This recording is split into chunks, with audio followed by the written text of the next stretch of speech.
అరే పోనీ లేవే ఇప్పుడు స్నానం చేయండి.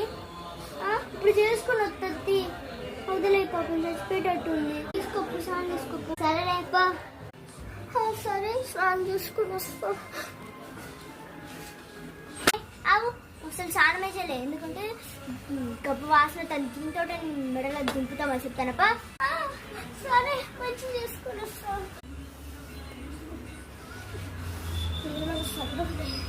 మమ్మీ స్నానం అయిపోయింది. సరే బట్టలు చెల్లి అయిపోయిందా? అయిపోయింది అక్క. ఇంకోసారి స్నానం చేయలేదో కొడతాయో చూసుకో. మీరు కూడా స్నానం చేయండి గాయస్, అట్లా తిట్లు వినిపించుకోండి సరేనా? హాయ్ గాయస్, ఈ వీడియో మీకు నచ్చినట్టయితే లైక్ చేయండి, షేర్ చేయండి, కామెంట్ చేయండి అండ్ సబ్స్క్రైబ్ చేయడం అస్సలు మర్చిపోయారు. అండ్ మా అక్క ఛానల్ సబ్స్క్రైబ్ చేయండి. 7 సబ్స్క్రైబర్స్ 70 సబ్స్క్రైబర్స్.